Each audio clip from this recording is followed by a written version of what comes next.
Hey everybody, Doug here from 2 Plus Tough. Welcome to While You're Reforging. Now, if you're new here, I always do a little preamble here in the beginning. If you are new, this is my once a week show where basically I hang out with people and we just do something a little more informal, a little more casual, and just kind of hang out. And basically, I go through a series of topics throughout the week, the hobby stuff I'm working on, the news from Games Workshop, and then we always have a main topic, typically almost always actually brought up by one of our patrons, and that's what we have today. So I'm actually quite excited about that. Yet again, Doug forgot to bring up the notes for stuff, so give me just a hot second here to get set up. But I am doing really well. So I saw in the chat, it's like, he's late, hope he's okay. No, I'm fine. 100%. Okay, let's see here. Let me get that. Let me get my notes. As I'm diving into this, what is everyone working on today? Fridays for me are usually the hobby stream, and then I just do a bunch of house chores. So forgive me for the blinding lights here. Give me one sec.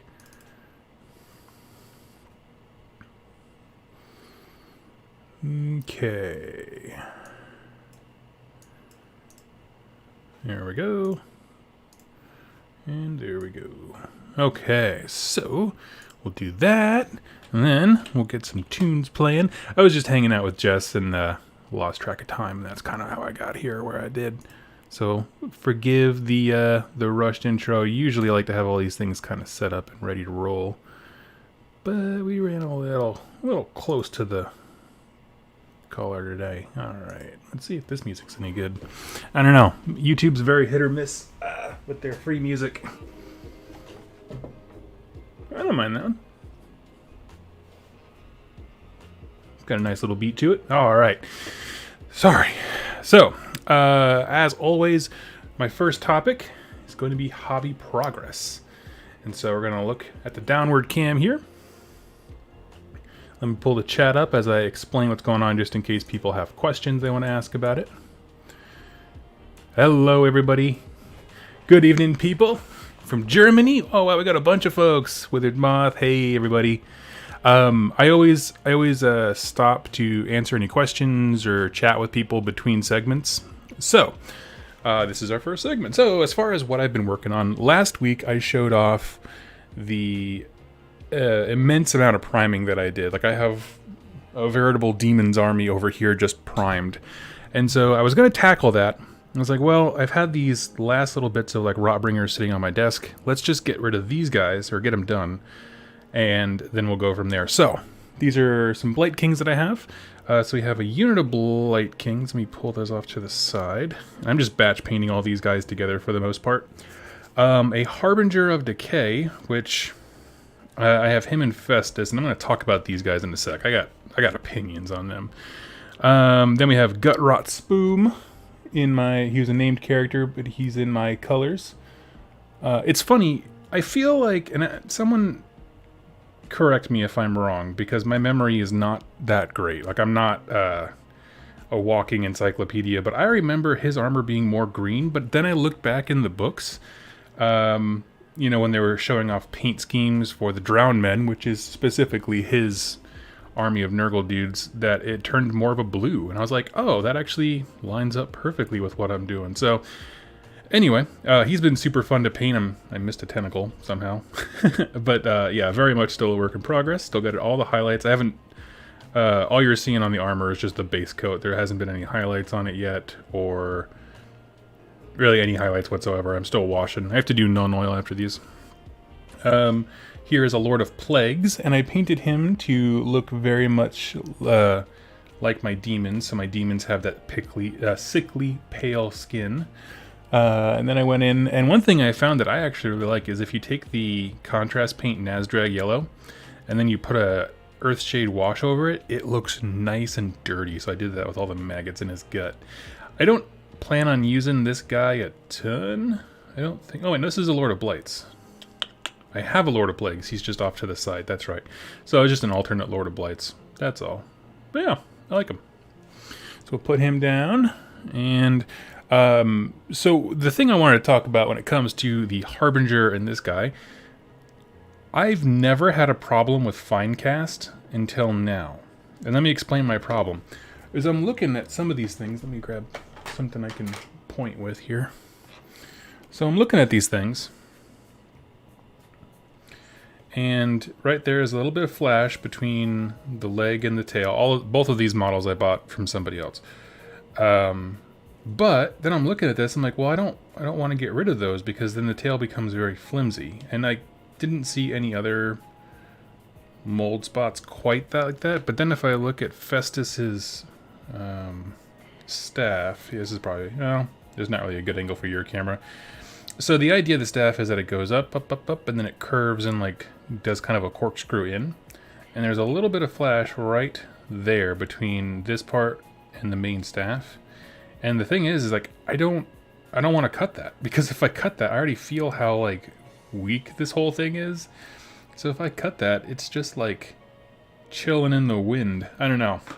I wasn't super impressed with that. So because now it's like a blaring mold line that I'm like, I am not cutting that off. I don't really intend to use these characters much anyway. They really are more for a collection sake. Because I don't like the Harbinger pretty much in any capacity, which makes me like instantly hurts my Nurgle cred, according to some people. And then with Festus, I like him quite a bit. I just don't ever want to have to re-glue that staff back on. So I will be using him because I think he looks baller. So yeah. Apparently YouTube is being weird today. Oh, if something's going on, just let me know. Just let me know. Let me get my light situation resumed. Here we go. So yeah, that's it for my hobby progress. Realistically, I'll be honest with you, Fallout 76 released their next wave of stuff, and that is something that has captured my mind quite a bit. I mean, I only play for like an hour a day or something like that. It's pretty minimal, but it's really been quite a bit of fun. So let's take a look here. Doug, can we get a close-up on these? They look cool. So Withered Moth, my downward cam, I can try with this. Let's see. We'll try with this camera, but if not, I'll go ahead afterwards and take pictures. Can you focus? I can try there. And then you can see him a little bit. But I will take some Instagram pictures that are a little bit more, you know, close up. Got better lighting and that kind of stuff. So go ahead, you can follow me on Facebook, Instagram, Twitter, or whatever. And you got me. Rouse321, have a great weekend. Thank you so much, buddy. That makes my day. Let's see. At Doug, hey good soul, reconnect your accept payment method. Just got off Sotek stream. I tried to donate there, and that's what he had to do. Huh. Very strange. I've never. I mean, I'll. Don't worry about it. I'll take care of it afterwards. It looks like something worked for Rouse, but I'm not quite sure what's going on. Nothing is less entertaining than watching me try to figure out technology live. You'll watch me age in real time with this nice camera all of a sudden. So, yeah. Does anyone else have any thoughts as far as like hobby progress, what you're working on, questions about paint schemes, stuff like that? Like I said, I always open it up to questions. It could be about pretty much anything between segments, and I'll give you a second to type those in. As always, if you donate a little bit, Rouse, you get to choose the topic if you want to throw something out there for us to chat about. But I'll give you all a second. I'm just going to pull up the news, because we actually did have a few things go on this week that I'm interested in, but I'm not sure got to support the live content. Oh, thank you so much. All right, so let's see. We're going to move over to the news. Here we go. David Whiteley has some advice for your minis. I don't know who that is. Who that is? Let's see. Biofoot, they are opening a GW store in my town actually after... Oh, it got AOS? That's awesome. That's awesome. Yeah, GW stores, they're nice to have. You know, you don't get the discount, but honestly, they do some really cool things there. I love my local store, and I'm going to be sad to move. Matt is the store manager where I'm at, and he's just awesome. Let's see. Ailey built 2 Escher gangs. Nice. Nice. Withered Moth working on his corn. Sweet. Okay, so we're gonna hop into the news, and if you have a thought, don't drop it. I'm not ignoring you. Just put a pin in it, and we'll come circle right back to it. Then the next segment gap here. So I always just have this main page, but I went ahead and picked out the articles that I wanted to talk about, pretty much in order of how much they interest me this week. It's funny how that turned out. One thing that I wanted to point out, I don't play a lot of 40K. That'll probably change come November, December. Just because more people play 40K apparently in the area we're moving to. Though there are some Warcry and AOS players. That's kind of exciting. Water Feeder 1. Thank you so much. That's so kind of you. I really do appreciate it. Both you and Rouse get to choose a topic once we get to the betwixt main topic sections here. So basically all I wanted to point out from this article is that they've actually just keep making 40K more like AOS, and watching people grind their teeth over it is probably one of the highlights of my week. Where now, so the way it is right now in 40K, the buffs that heroes give, like the aura buffs and that kind of stuff, we have those too. There was nothing revolutionary about that, but they affect everything. But in the new 40K, with battle tomes going forward, they are introducing this idea of more keywords. So one of which is core, so kind of like a battle line thing. And so their example, and one that my good friend Ben loves to do, is you have a captain and a lieutenant. One of them gives you reroll once to hit, one is reroll once to wound, and you just have them park next to a tank or a dreadnought or literally anything, and they become much more nasty. And so that is being taken away, and I don't think just it's a sheer negative. I think it's just a refocusing, because they did make weapons on vehicles and that kind of stuff way more nasty. So I just wanted to point out my cold heart towards 40K is slowly melting. And all it took was for them to make it more like AOS. I guess army building is not vastly different anymore with the way that they changed detachments, and now they have leader bonuses that make sense. To my knowledge, they don't do the within, holy within. I haven't found a war scroll that says holy within. Usually stuff's just within, but that's whatever. Yeah, it's a minor thing. So anyway, 40K news out of the way. Necromunda. Now, I do love me some Necromunda, y'all. I really, really do. And actually, one of these models is one of my favorites I really want to get. But essentially, hangers on. You can basically hire them, and one way to play them is that they work at your base, and then if you get attacked or someone tries to steal stuff from you, then you can bring in your extra guys, like your guys at your base, basically. So like you could hire a rogue doc, which this is truly one of my favorite models. She just looks mean, like Nurse Ratchet turned to 11 kind of a thing, in a hazmat suit that's all torn and she's unzipped it. Yeah, I love it. So she can like help you if you are injured, like off the table, like, just in terms of like modifying injury rolls and stuff like that. But then if your base gets attacked, she can actually be on the board and that kind of stuff. I love it. So I think that is awesome. David Wiley says, looks like you've moved on from 4 foot fabulous to 2 foot tight. Oh, that's funny. Let's see. I've not had issues with the Festus staff, and I'm far from gentle with my minis. Okay, it helps. I appreciate it, buddy. Let's see. That's all I had. I mean, I already own quite a bit of Necromunda stuff. It's something I'm excited to get into more and more. But, yeah. Now, like I said, this is going in order of things that interest me. Beastgrave. Okay, so Warhammer Underworlds is a game, I've mentioned this before a few times on the stream, where it's a game that always interests me because, quite frankly, of just how, not simple it is, but contained it is. I think that's kind of the word that I want, where it's a small board, there's no worrying about, measurements or hexes or anything like that. The rules are at their base very simple, but then when you get into like the deck building and that kind of stuff, that's where a lot of the complexity in it comes in. and they just keep making more and more things for it that I'm like, golly, I wish I liked that game more. You know what I mean?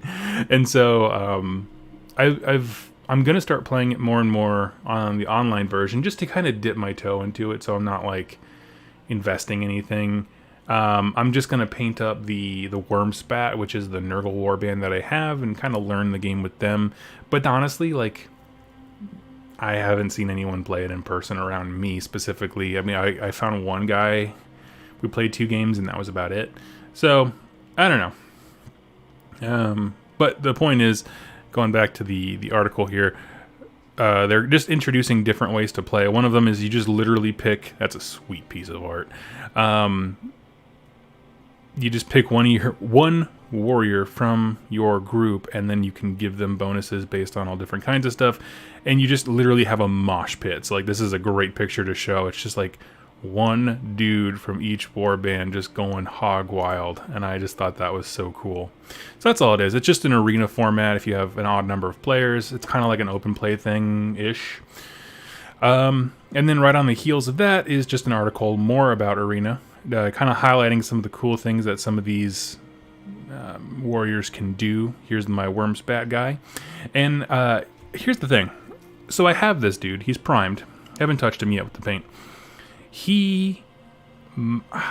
I'm torn, okay, and I'll let you guys discuss what you think I should do, because I really don't know. So he is from specifically the Blessed Sons. If you look at their Age of Sigmar War Scroll, they are the Blessed Sons. That's like one of the sub factions for Nurgle that came out in Wrath of the Everchosen.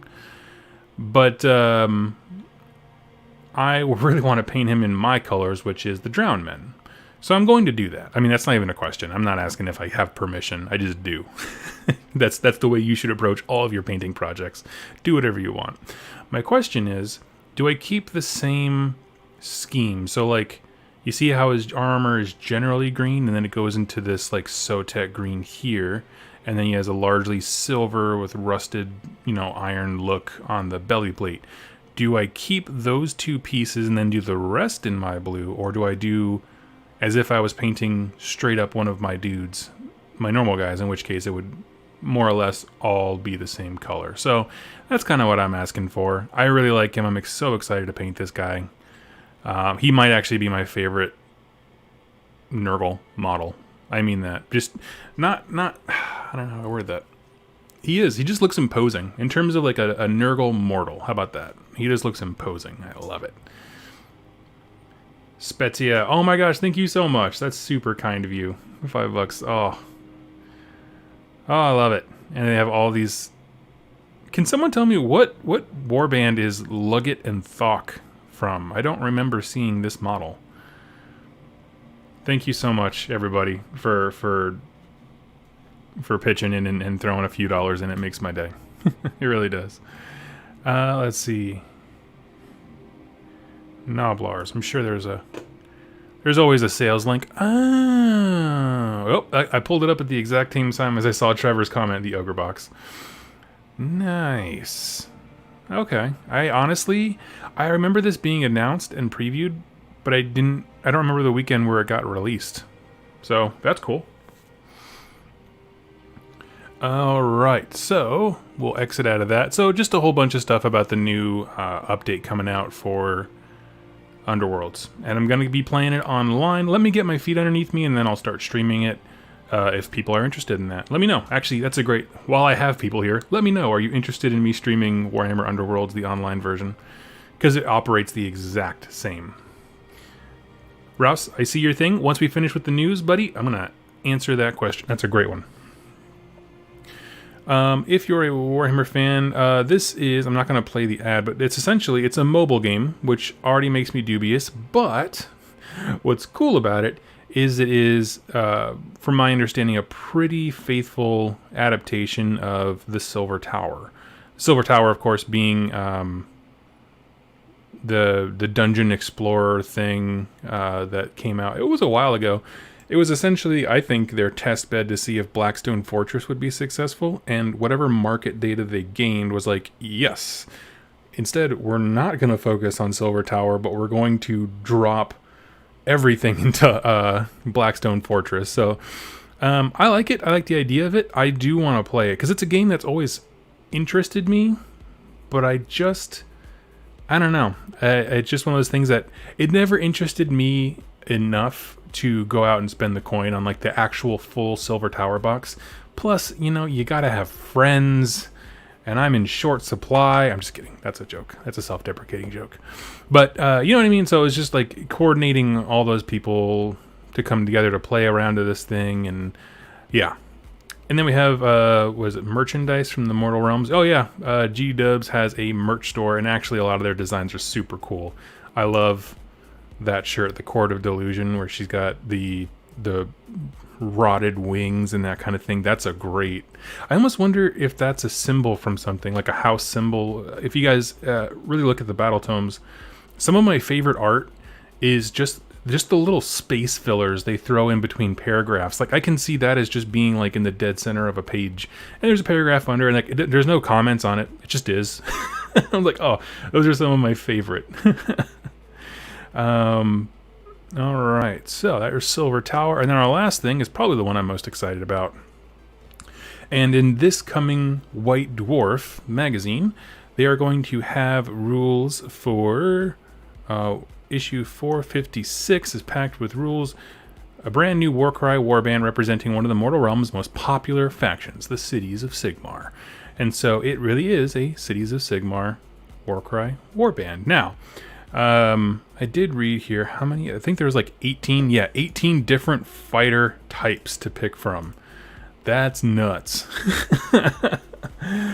Oh man, I love it. So that's a lot of options. Dang, it's a lot of options. Okay, I gotta think about that one here.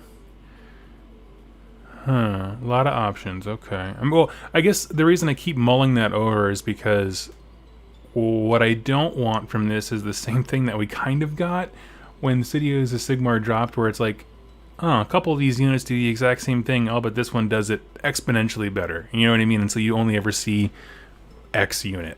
So that's the only downside to more options. But that being said, I love the idea that the cities are pouring into the 8 points. I don't know if it's like an after effect or what, but something about ever since Wrath of the Everchosen, where Nagash just straight up went into the 8 points and gave death a reason to be there. Every time someone's like, hey, we're going to the 8 points, I'm like, yes, I'm in. Because I just like the idea of now everything that's not chaos now has enough substance to start pushing back. And places like the 8 points that seemed so distant and there's no reason good guys would ever be there and that kind of stuff, now there's a pretty solid reason for them to be there, right? They're allowed to push forward and kind of make progress in that sense. So I think that's awesome. And it does come with a, let's see, what do you call it? Campaign.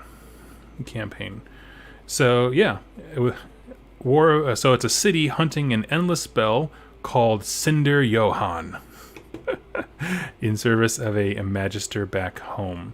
And that's one of the things I kind of wish they had emphasized more in the Cities of Sigmar book. So when they announced it, I was like very excited because obviously I've wanted humans and, an empire equivalent for some time. But then when they actually showed like, oh no, it's these specific cities, I was like, okay, well, maybe they'll still have, stories about reasons to go out. And then you get the battle tome, and there just wasn't a lot of stories about them going out to do things. It was a lot of like threats coming to them. So then it kind of gets in this weird narrative space of like, well, why would Hammerhall be at the 8 points, right? And that's a perfectly legitimate reason. Is just, yes, it's an established city, but they are sending out people here and there to do various tasks because there's a lot of work to do when it comes to reclaiming the realm. So I thought that was really cool. So I thought that was a slam dunk. Jacob Foxley, aw, thank you so much, buddy. Ah, my heart, my soul. You guys are too good to me. I'm gonna zip back up here and answer a question. So now we're in the in-between period. So Friends, if you have any questions you want to ask or comments you want to throw in, go ahead and just put at Doug or at 2plus Tough, something like that, so it catches my attention. But we're going to go ahead. People who have donated always get priority, because that's kind of the deal my little Autobot thing does. Doug, how do you transport your minis? I'm considering buying an army case, if you know these. Yeah, I'll tell you what. Give me just a hot second. I'll tell you what. We'll put some intermission art up here and let me actually show you how I do stuff.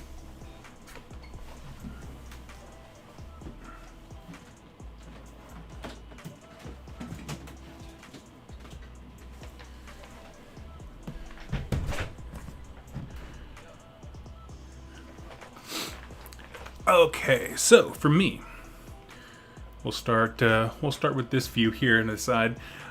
Basically, I went to the hardware store and I grabbed one of these super cheap little bins. Okay, I can kind of put it to the side there for reference. It's just got these little flip locks here. Now, give me just a moment and I'll show you what I did inside. Now, my problem, specifically, my challenge, if you will, was transporting Puscoil Blight Lords, because they're so tall. They're so tall, they take up so much room. Their wingspan is about 9 inches wide sometimes, depending on how you modeled it. Let's see if I can... Tell you what, I'm just going to detach this webcam, and we're going to go on a journey inside Doug's hobby box together. If you're seasick, I apologize. Oh man, I like triple knotted that thing. Okay, I guess we're not taking it off, but basically, if we look in here, so it's a big, like $7 plastic bin from Home Depot or a hardware store. And if you go to the roofing section, they have these metal sheets that are like a foot square basically. And I put them in the bottom, and then I magnetized my flyboys to the side, and so this way I can actually move around and it won't do anything. Then, and I'll show you my super secret trick.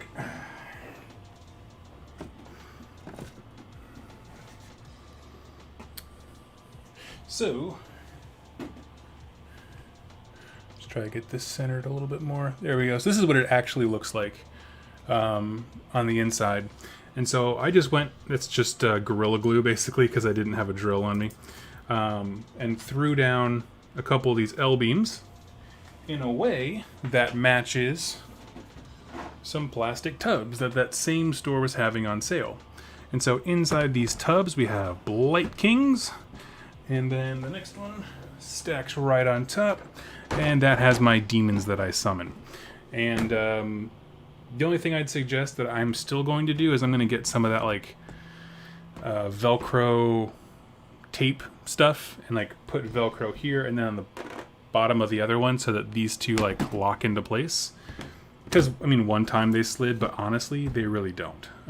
So that was my solution. But I also had a very specific problem I was trying to solve, and that was, you know, the plague flies. Because yeah. But I mean, here's the thing. Honestly, this setup cost me $15. I got this on sale, the big tub. These were 2 for 1 at the hardware store, and oh, those metal plates are like 89 cents. So, yeah, that's what it was. So let me get this out of the way here.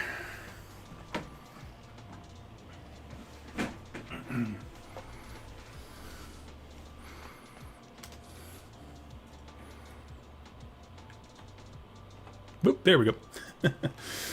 But yeah, so that's how I did it. Pretty simple, straightforward. It's one of those things that like I never wanted to build my own until I got to the hardware store and actually started exploring like what cool stuff is there, because there's a lot of cool stuff when you can start playing around with different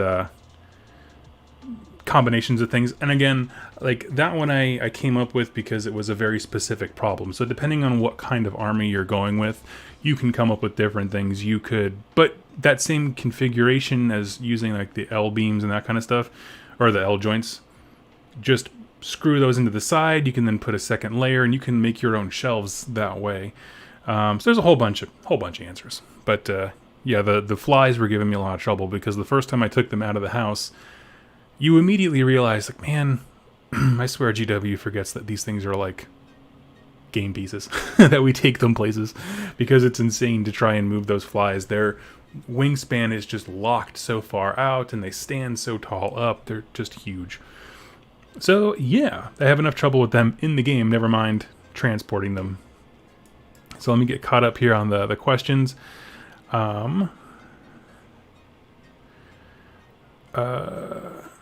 Let's see, Spezia, and I'm just going to call you Water because I don't know how to pronounce the last part. But if you guys have questions, go ahead and throw them in. I'd be happy to answer those. 100% down to watch me play Underworlds. Cool. I will do that then. Let's see.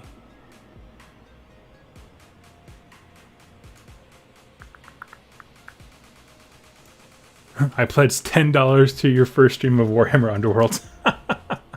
That's so kind of you. Question. Do you think GW is aiming to dissolve grand alliances with the Morathi book, making her split from Order and making everyone else just do their own thing? I haven't thought about it in that way. I would like to see I would love to see them explore the space of having, like, factions that can switch grand alliances and stuff like that, where you just literally replace, like, the Order keyword with Chaos or something like that. I'd be super down for that. As far as dissolving them, I'm unsure. Because I look at, you know, they're constantly borrowing ideas from 40k and AOS into each other.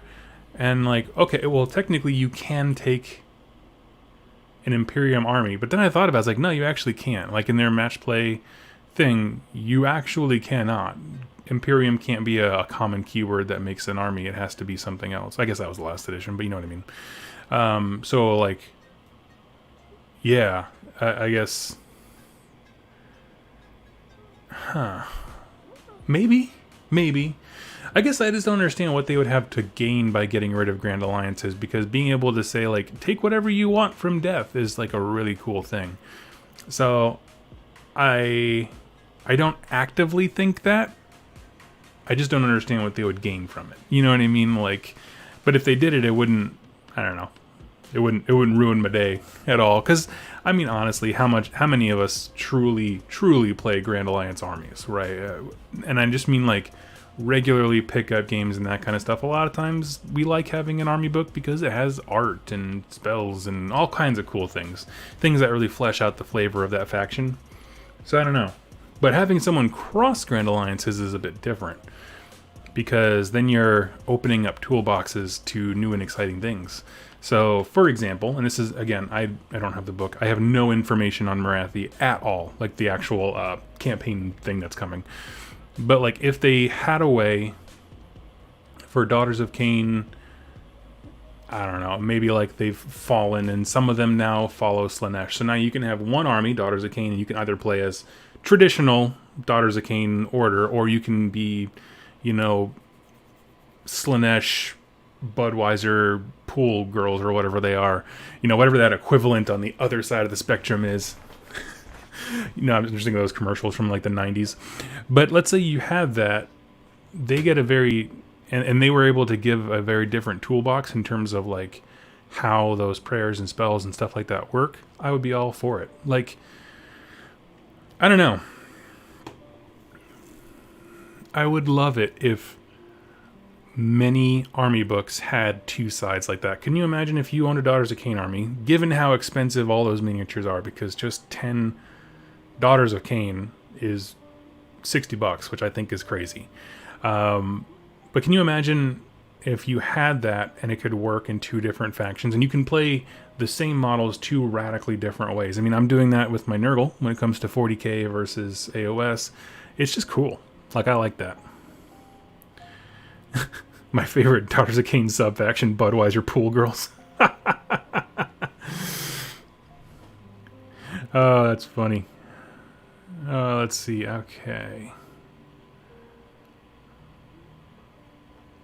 Okay, so I'm going to move into the main topic. That's all I had for the news, was just talking about the various things. Most of it was Warcry or Underworlds related, that kind of thing. But I wanted to chat today because one of my patrons had a very interesting question, and I want to read it the way that they wrote it.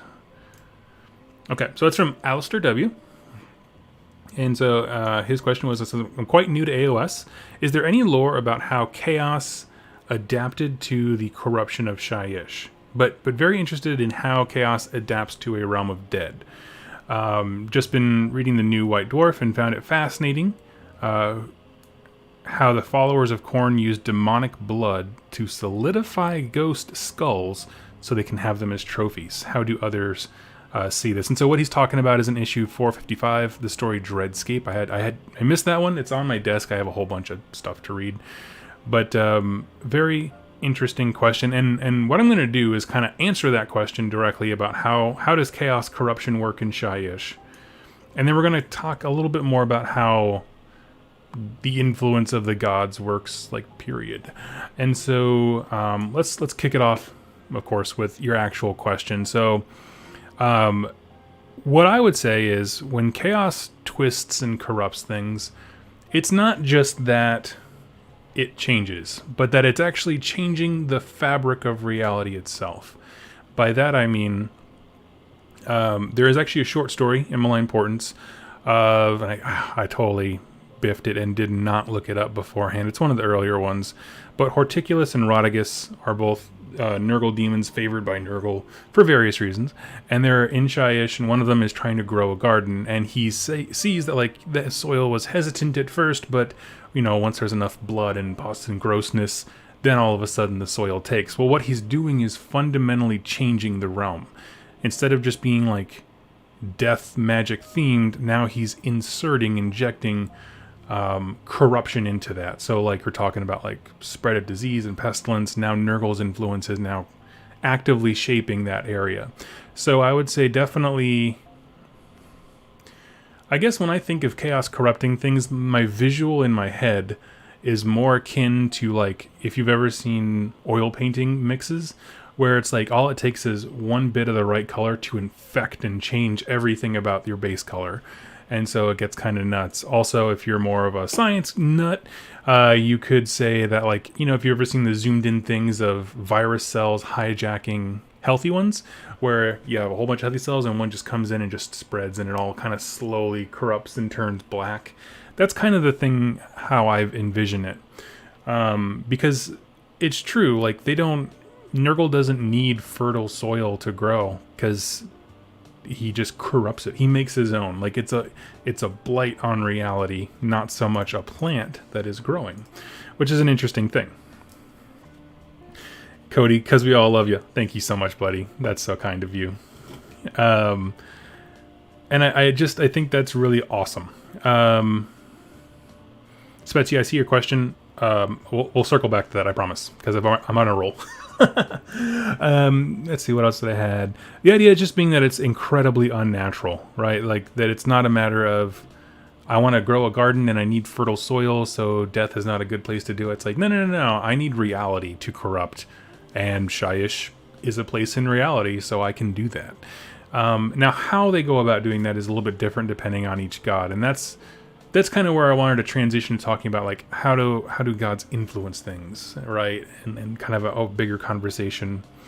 For that, I would highly recommend checking out the Age of Sigmar role-playing game Soulbound. There's actually an entire section in the back, or closer to the back, where it talks about, like, the deities and belief systems and that kind of thing, where they talk about the god's power and influence. And in there, they very clearly state that, like, if there are no believers of a god in an area, they have very little, if any, power. They can probably observe stuff, but it's hard for them to do things.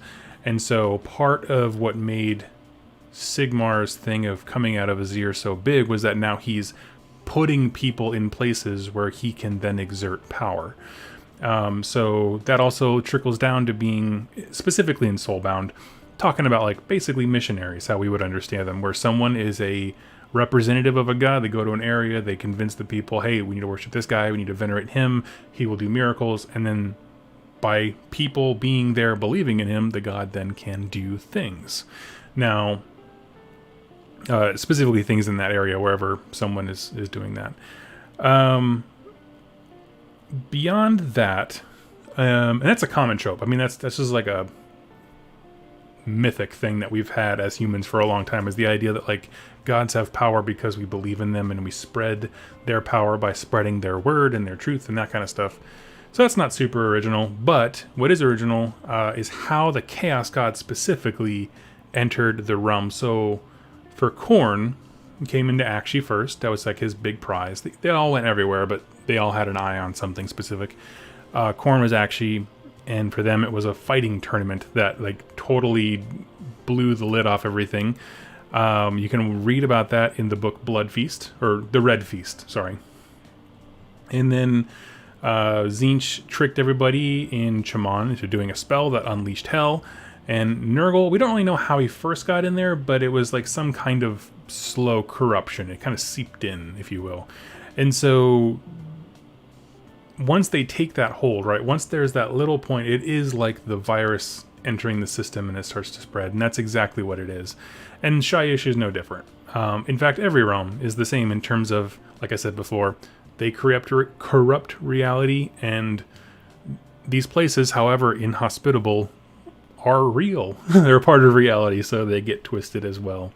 One of the coolest ways that you can see this, actually, and you can get it really cheap because the book is like one of the first books that came out, is actually the opening of the Realm Gate Wars. So Stormcast drop in, fight a bunch of Khorne guys outside the gate to Azir. And then those same Stormcast rally and they follow the Khorne army over to their fortress where there's a Realm Gate. They have corrupted this Realm Gate, meaning where it used to lead from point A to point B, they've saturated it and corrupted it so much with Khorne energy, magic, worship, blood, whatever, that now that Realm Gate points only to Khorne's domain. So now demons and stuff can pour out of it at will. And so what they do is they ultimately just destroy the Realm Gate. And we actually saw that a few times in the Realm Gate Wars, is if they couldn't retake it, they had to destroy it. And the question that I asked when I was starting this channel was, are they just going to have to destroy every Realm Gate? Like, there's no way to purify them, really. And then they came out with a lore bit that I thought was tremendous, which was the Devoted of Sigmar, which are like the flagellants or flagellants, whatever you want to however pronounce them. I'm sure I'm going to get comments. But they would actually like cut themselves, and their blood, because they worship Sigmar, reversed whatever was going on corruption-wise. And so there actually is a way to heal things. Alariel can heal gates and redirect them to where they should be, or at least purge the chaos corruption to them. So there's a lot of cool things that can happen. So yeah, I guess the big takeaway that I would say is that in Age of Sigmar, reality is very malleable. You can twist it, you can shape it. That's how Nagash has, the epicenter of all death magic in the dead center of his realm. Whereas for every other realm, the concentration stuff, it gets more concentrated on the outsides of the realm rather than the dead center. And so like it's very easy to be shaped and molded. You can fall to chaos. People can come and cleanse the land and pull it back from chaos. So there's a whole bunch of stuff. I would definitely say like just do whatever you want in terms of like how you would perceive a Khorne army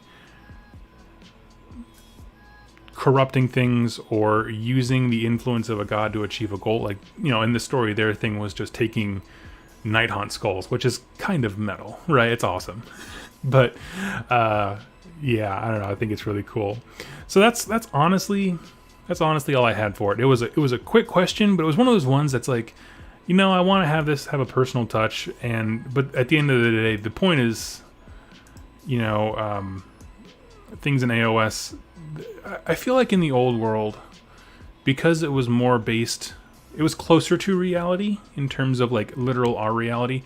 I felt like, if there was like a true Nurgle fortress, that place couldn't be lived in for like 10,000 years until all that crap died, right? Because you just need to burn it. Fire will cleanse our sins. Whereas in AOS, like, no, it's not about the Nurgle rot forest that's right there. That's just a representation of what's actually happening to reality. And we need to cleanse reality, and then all of that crap will go away.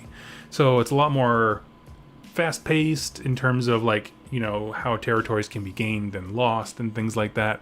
Yeah, and I hope that answers your question. I mean, in terms of how do they influence Shyish specifically, they if you have enough concentration of a follower of followers, a god of any kind can do something there. So that is the answer to the question here. So I got some cues here. One came in from Spezia. Question: speaking of elves turning, what do you like about the Sylvaneth possibly turning on Greywater? They did tease it. That would be my favorite. I'm not even kidding you. That would make my day. The reason I say it would make my day is because I want... When I hear the term Broken Realms, which is the name, kind of like how we have Soul Wars right now, when I hear Broken Realms, I want like alliances to be shattered and stuff like that. I would love it. The Sylvaneth are constantly referred to as very, very spiteful, very territorial, like fiercely territorial. The only thing that I would be interested to know, like the Sylvaneth turning on Greywater, yeah, they've perfectly set it up to be a thing, and I'm that would be awesome. Rad, on board, 10,000%.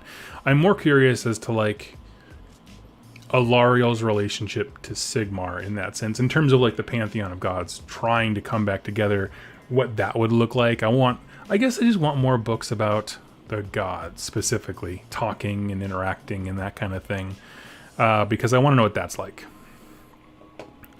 Let's see. Cody, I saw you had a question. Here we go. Okay. Does anyone else have any actual idea or proof of what ogres sound and speak like? I have never heard of anything like that. I don't actually know how they speak. I have no idea. Spetsy asked another question. So is the reason the Great Horned Rat is a minor god being that Skaven view him so differently with his aspects? So it's never said specifically what you just said, but that is a really cool idea. Like, it's because he has so many different aspects that he's pulled in different directions that he can't truly, like, rise to the same level as the others. That's an interesting idea. It's never been... I haven't read it specifically. My understanding is that he is kind of considered lesser than, simply because the other four have been fighting and playing their little great game forever. I mean, just forever. So, I don't know. It's an interesting one. I like that, though. I would love it if they, again, you know, like I was just saying, dive into relationships of the gods. I want a Skaven book from the perspective of like a pestilent priest or some of the more religious-minded, or focus on the Great Horned Rat and just explore why those are different, right? If there was like a pestilence / maggotkin book where those two are working together and having dialogue about their differences and commonalities, I think that could be really cool. So there you go, GW. That one's for free. Let's see. Dark Harvest is all about Sylvaneth and Greywater tensions. It's terrifying and so juicy. I'm going to check that one out next, because I definitely started reading Blind King. That was supposed to be the next thing on our reading 2+ tomes reading thing, and then I got so bored. I'm not even lying to you. I'm sorry. I'm sorry if that's your favorite book. I couldn't stay into it. But yeah, that's an interesting one. Both those questions as far as Greywater fastness, and I mean, here's the thing: is if Broken Realms does open up the option at least, for factions to, I mean, because right now you can play a game that's an order versus order, but if there was some special rule that changed either keywords, or it gave certain matchups, like if you're an order army fighting another order army, you get X buff, kind of a thing, like, I think it could be really cool. I mean it.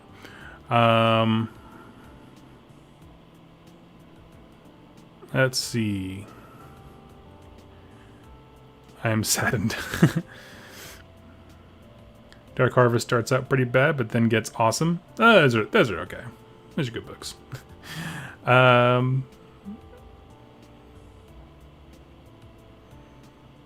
Spetsy, that's a hard one. So, the gods when I did a video recently about things that I think GW needs to address, and honestly, one of them was just godhood, just in general.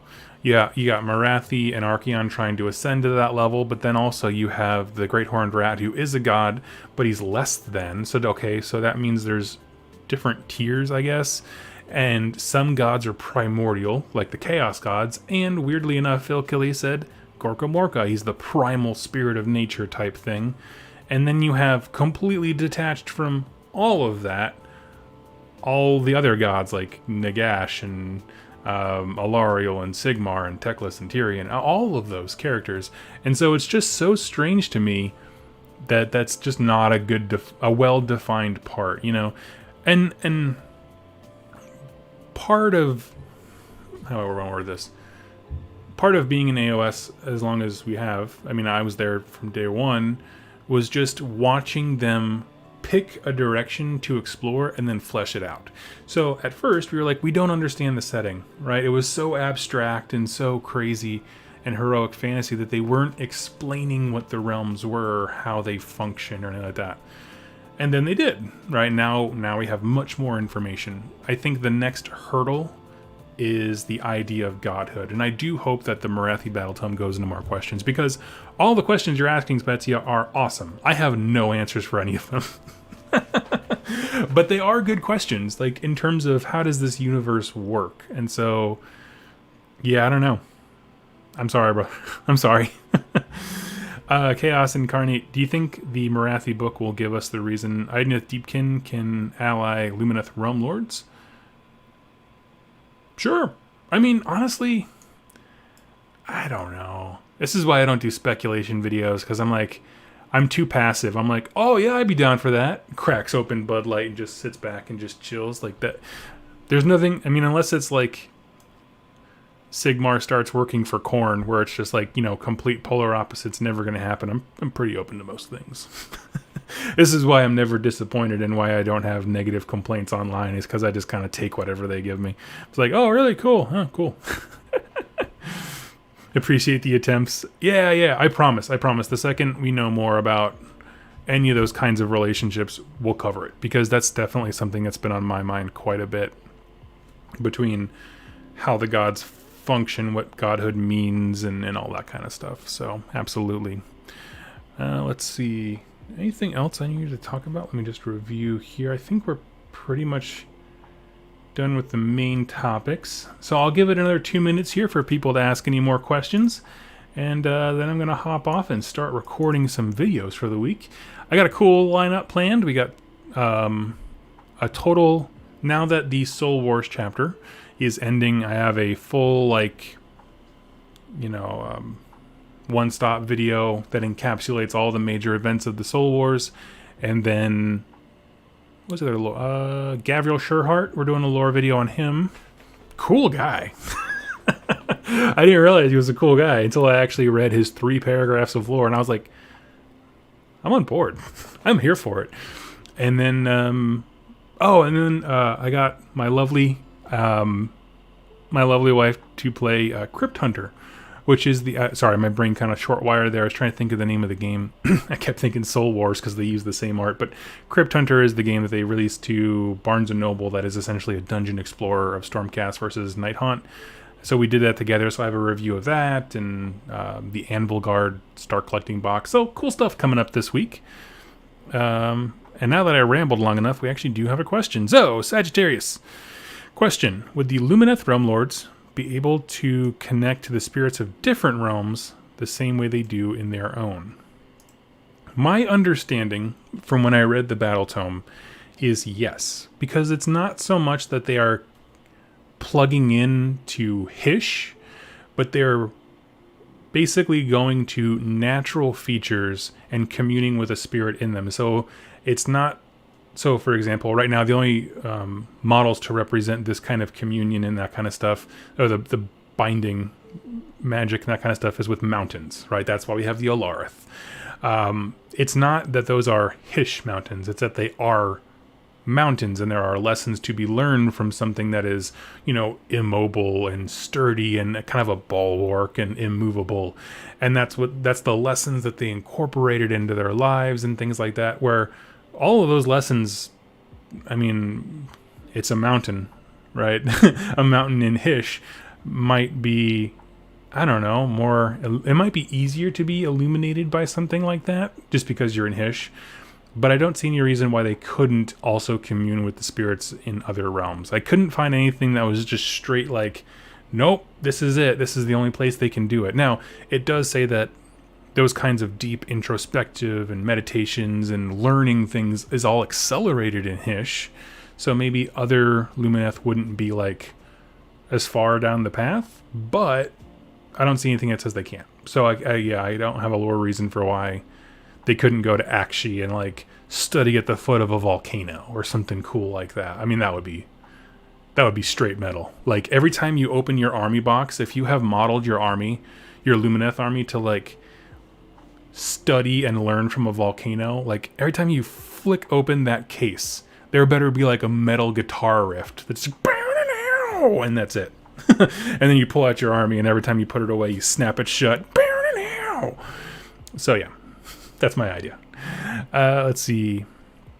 That's a really good question though, because it's one that like, if you follow the logic steps, yeah, there's no reason why they couldn't commune with just about any natural feature anywhere.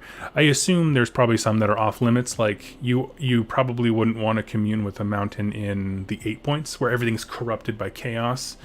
But in terms of just like straight what we can tap into, I don't see anything that says it can't be anywhere else. So question, if they do another End Times, who should win? I'm going to say Archaon again.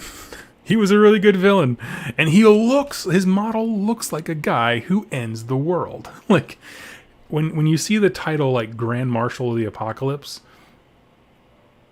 like, yeah, I mean, kind of like how Americans brag about our military history, I think Archaon has earned the right to be like back-to-back champions, World War I and II, you know what I mean? That kind of thing, where he gets to be that braggadocious about ending the world.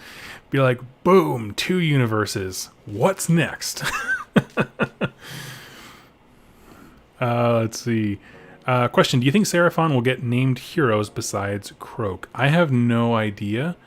You're also talking to someone who like I don't like super love named heroes. I kind of like crafting my own. But do I think they will? I don't know. I'm not sure. Their lore came a long way since they were one of the first. They actually were the first old world army that got a new book, because it went Stormcast, Khorne Bloodbound, and there's a few others, but they got theirs very early on. I'm not sure. And they've been on a journey. Joseph, do you think a lot of AOS is borrowed from White Wolf's Exalted role-playing game? I have no idea what that is, but I'm gonna say probably, simply because Games Workshop, you know, they're artists. They bring in things that inspire them, and if that was a thing that was around when they were young, honestly, I'm kind of, the more grouchy and older I get, the more I'm like, nothing's original. Everything's just a reinterpretation or a re-envisioning. And I'm like, that's true, kind of. I mean, to an extent. It's not as blatant as the Necrons having the I'll be back rule because they wanted a straight copy Terminator, but because even the idea of the realms, it's is it Discworld or something like that, some fantasy thing. Yeah, the idea of the warp is very much like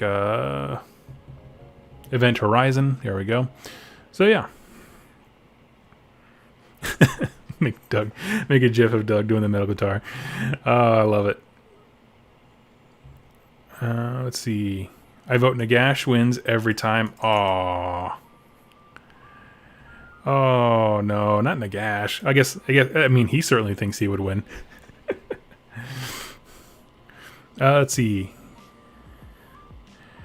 Then Archaon moves to 40k, kills Abaddon, and wins there too. I'd be fine with that. Just imagine Archaon goes to toughness, goes to 40k, and Abaddon's like, "What's your toughness?" Like, "What's that?"